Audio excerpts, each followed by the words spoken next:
Greetings, Traveler and Paimon. What time is it? Are you okay, Ganyu? You were nodding off there. Didn't you sleep well last night? I'm fine. Don't worry about me. Let's discuss the matter at hand. Since last time, I've been thinking a lot about the story Paimon told me. In essence, someone rescued a drowning man and performed some music. If that were all there was to it, it could have been many people, human or Adeptus. But the tune was allegedly so wonderful that the drowning man forgot about everything else, even his own impending death, and only came to his senses after being brought to shore.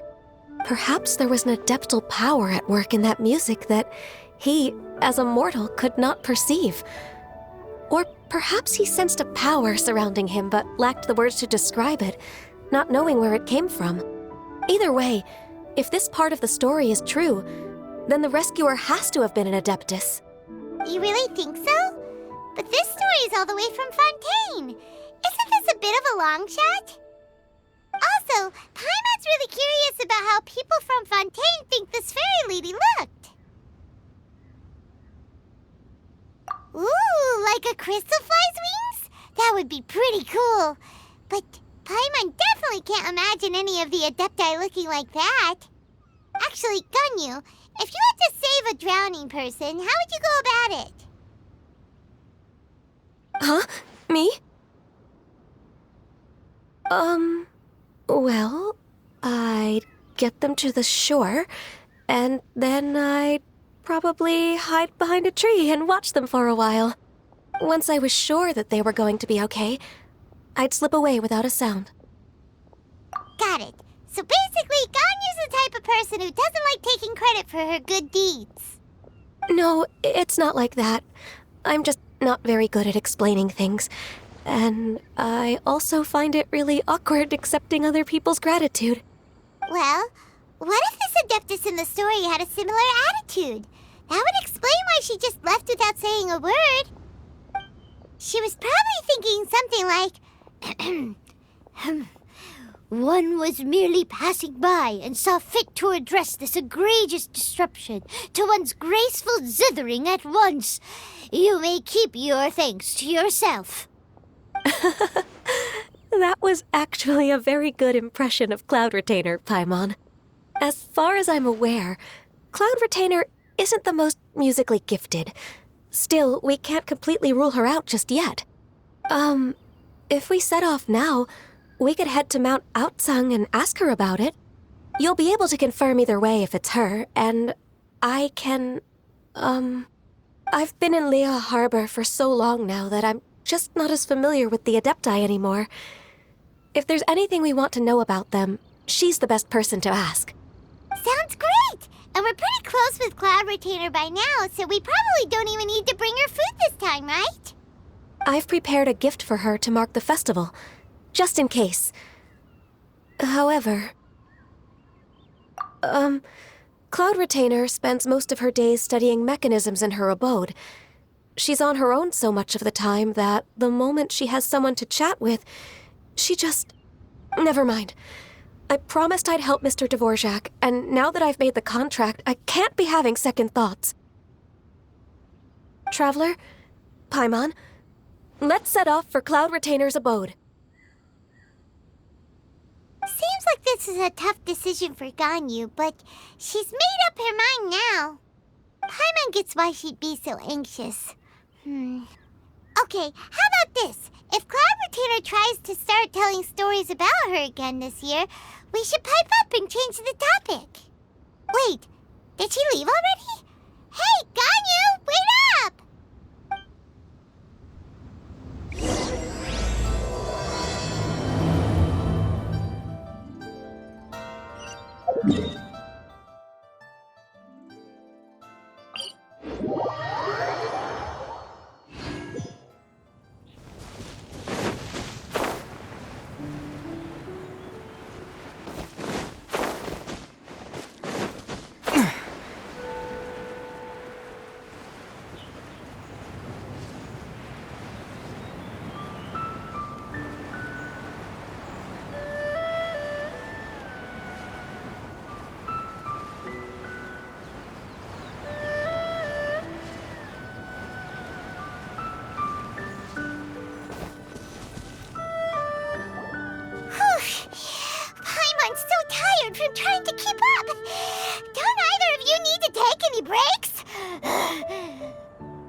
I can't believe it. Cloud Retainer is not here. Huh? Did we miss her? She doesn't like to travel, so in the past, it's always been the other Adepti who come to visit her during the festivals. True. Now that I think about it, Cloud Retainer would be quite capable of taking care of anything on her own. There's no need to worry about her. Since she's not here, I guess the next step is to check all the other Adepti abodes, one by one. Uh-oh. Will it involve a lot more traveling?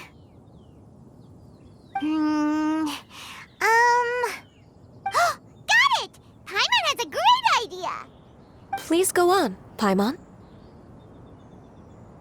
Our goal here is to find the Adeptus that helped Dvorak's ancestor, right? We can't hear any music right now, but if she's really as nice as the story suggests, she'd definitely come to help anyone who was drowning, right? Yes, I think that's fair to say. So, all we have to do is get the Traveler to pretend to fall into the water, and the Adeptus will come to the rescue! You know perfectly well that Paimon can't swim! Paimon would sink like a rock! Just trust Paimon! The water's pretty deep over there! Quick, swim to the very center!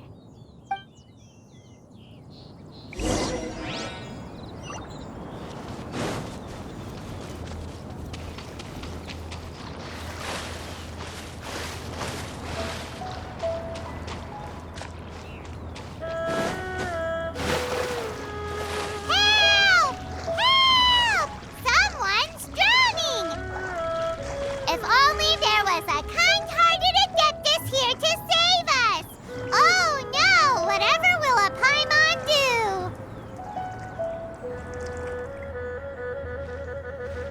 do? What is going on?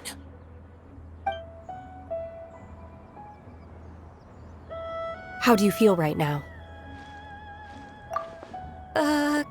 Shenhe! And the Conqueror of Demons. Why don't you say something? Please don't make Paimon explain it.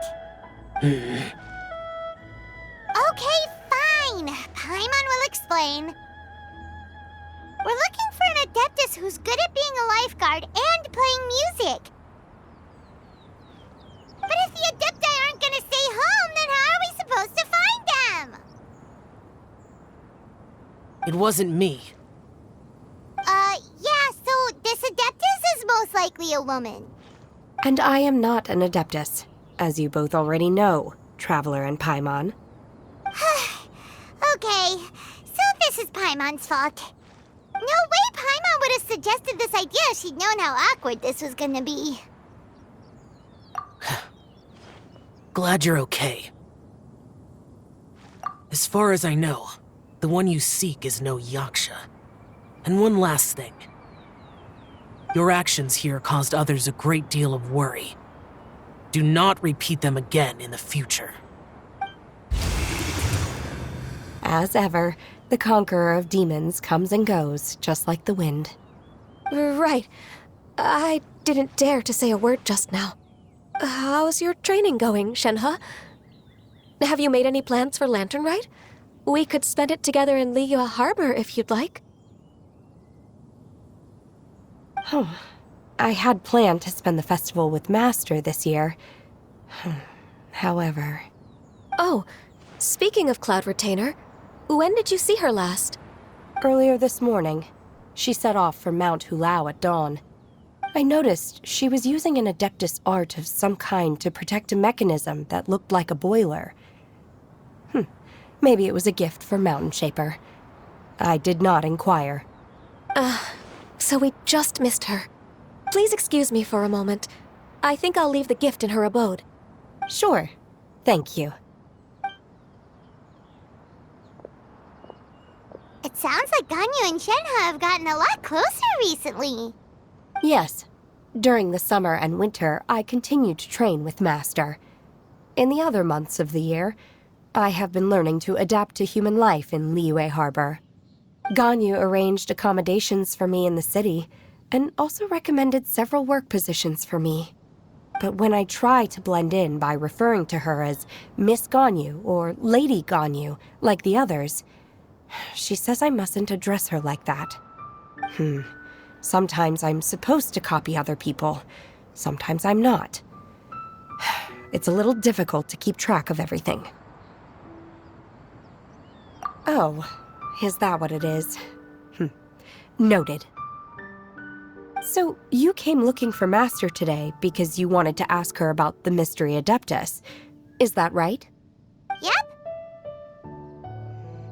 Oh, speaking of that, have you ever heard any music while out training in the mountains?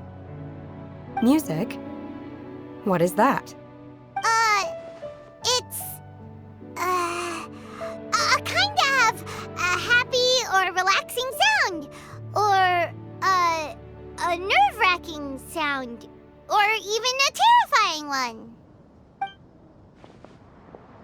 Okay, I'm done. I also left her a note so that she knows where to find us. We won't miss her again. Yay! That's really helpful. Thanks! We were just talking about this thing called music, and based on Paimon's description, I do believe I hear it every day.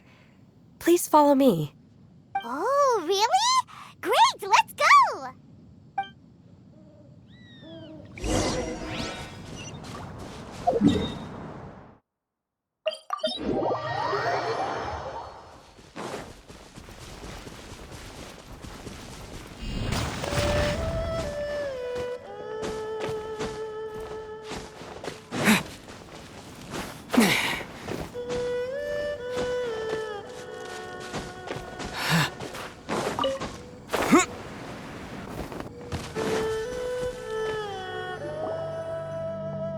This is the place. I enjoy training here to the sound of music.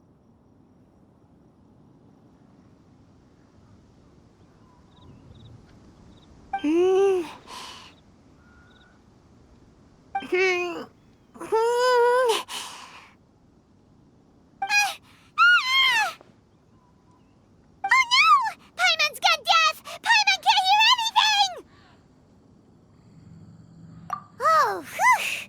Paimon hasn't gone deaf after all! Paimon heard you when you just spoke. Anyway, where is this music? The faint sound of birdsong, the quiet murmur of the streams. These are relaxing sounds. Are they not the music of which you speak? Oh, Paimon wasn't quite done with the description. Okay, fine, it's all Paimon's fault.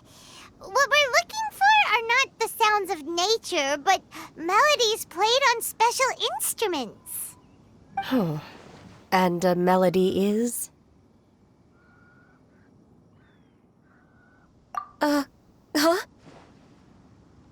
Hey, why don't you just sing that one melody Shen has heard before? It'll probably help her to understand what we're talking about.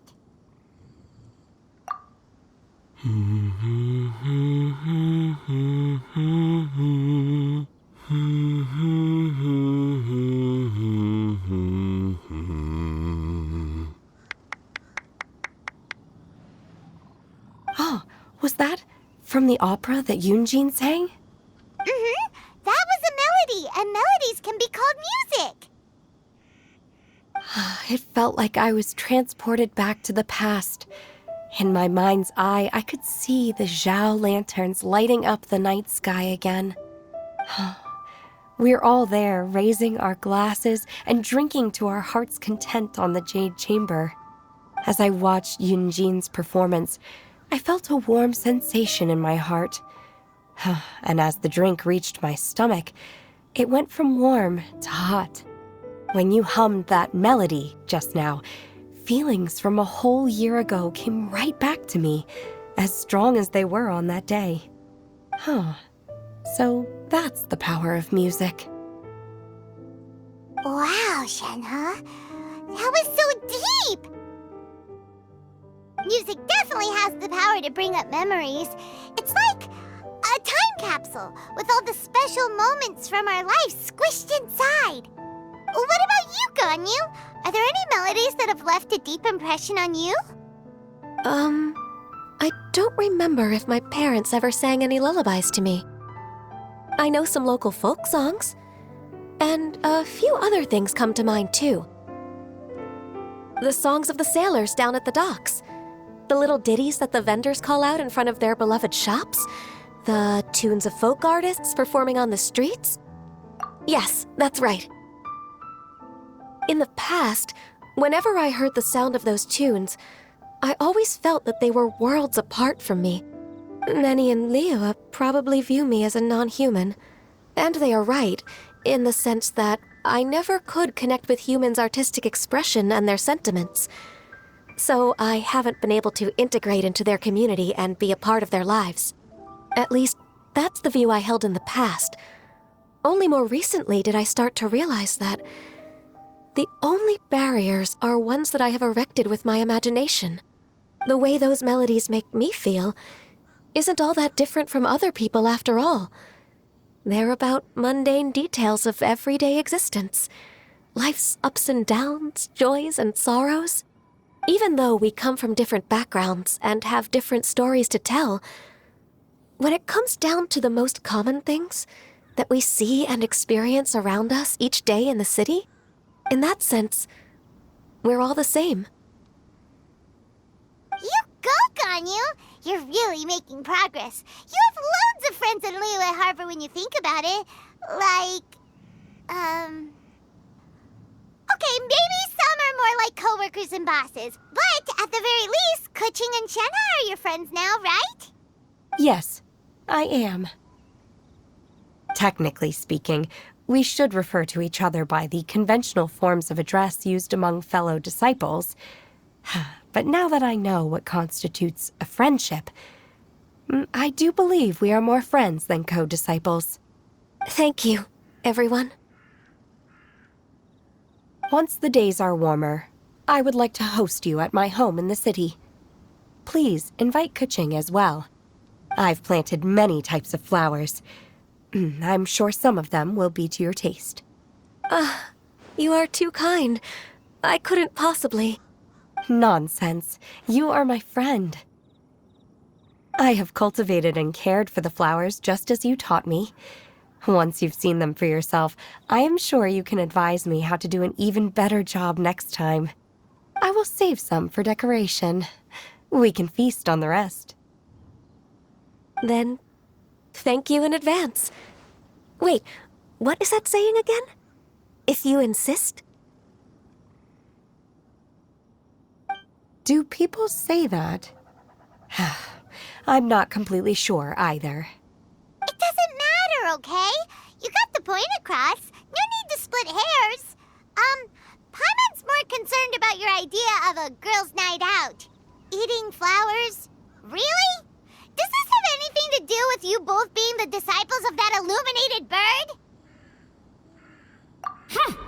Who dares refer to one not by one's Adeptus title, but merely as that illuminated bird? Master. Our greetings, Cloud Retainer. Ah! There it is! The illuminated bird has landed! Double humph. Now she has the gall to use it rather than she, even after being chastised once already? Barely a moment has passed since we last met, and yet your impertinence has reached new heights. Very well. If you refuse to learn your lesson, one shall scold you no further. One has received your message from Ganyu. On the matter of the Adeptus you seek, one suspects to know their identity. Well, shall one lead the way? I still have to complete my training for today, so I will bid farewell to everyone here. Very well. Await my arrival at one's abode later this night. On this special occasion, you should indulge yourself with some savory dishes.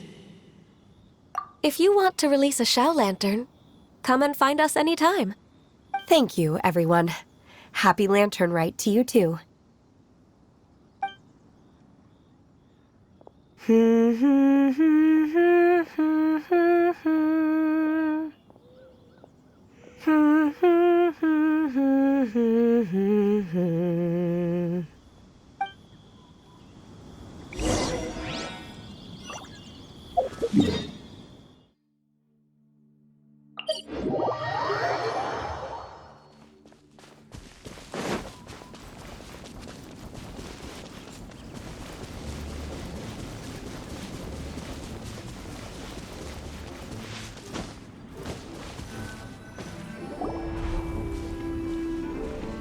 Is this Quaily Plains? Cloud Retainer, why did you bring us here? Ganyu is of course familiar with the name Guizhong, but have you ever heard of her? Guizhong is another name of Agentis, the god of dust. She was extroverted in nature and adored social gatherings and inventions alike. Long ago, this region was yet a prosperous assembly. Guizhong often invited her friends to visit her home, reserving for us seats around the largest stone table. Sea Gazer would always bring out his latest treasure and place it upon the table. He could be quite the braggart. Though usually a mild-mannered fellow, when it came to those collectibles he was so fond of, he always loved to show them off. Paimon remembers that name. So that's what Sea Gazer was like. He was an old friend and a former rival. One has many memories of him. Once he had brought out the treasure, it would predictably become the center of attention. Neither Guizhong nor one was content to let him just steal the spotlight. So we would then also present our proudest mechanical creations. As Adepti, we were each gifted in our own ways, and naturally proud of our accomplishments in our respective fields of expertise. As a result, one often quarreled with Sea Gazer. His treasures were not even of his own making. He just used his exploration skills to dig them out of the ground. How, pray tell, could he compare to me, when every single one of one's accomplishments were crafted by one's own hand? Cloud Retainer, you are getting competitive again. One digresses. Regardless, every time an argument occurred, Guizhong would come over to watch us during our mutual lambastics. On some occasions, she would join in, and on others, she'd take one of us by the limb and start uttering the most ridiculous nonsense. What kind of nonsense? No kind of nonsense were we spared.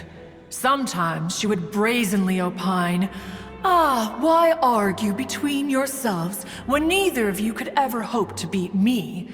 Other times, she would make unsolicited suggestions, such as, once you two are done arguing, let's go to the foot of the mountain and grill some meat.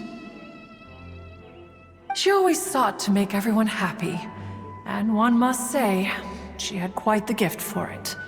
No matter what nonsense she said, one never felt bothered or offended. It also helped that she never referred to one as that illuminated bird or ladybird. Come on, get over yourself! Anyway, just as our impassioned arguments would reach the apex of acrimony, Marchosius would bring his delectable dishes to the table. Who would dare snub the stove god and his wondrous creations? At the sight of him, we would all immediately drop the argument and prepare the table for a night of feasting and drinking. Back then, one was always bothered by how the cups Rex Lapis brought were always too square for one's taste.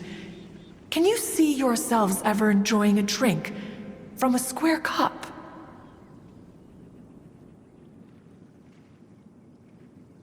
Then you are most tolerant. but that is its own virtue.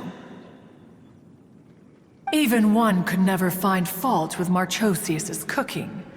As we ate, Guizhong would continue to find topics for conversation, filling the table with humor and laughter. Each of those old fossils had their character flaws and points of obstinacy. So why was it that whenever we dined together, we always had a marvelous time? We would drink together from a spot high in the mountains, until the moon set and the sun rose, and only then would the banquet finally come to an end. Streetwood Rambler would often remain to admire the flowers with Guizhong before returning to her own abode. The glaze lilies were far more abundant back then. Entire fields of them would appear to the eye as a veritable sea of flowers. Streetward Rambler? That would be Ping. You probably know her as Madam Ping. Oh, okay. Wait, this is a lovely story and everything, but didn't we come here to find that Adeptus from Mr. Dvorak's story? Or are you saying that it was Guizhong? Didn't she, already, Alas, long has one avoided this place for precisely that reason. The sights here are a reminder of a time long gone, and evoke much sorrow. One should have guessed that you would disrupt one's poignant moment of mourning with your incessant questioning. No matter, one will share the whole story with you now.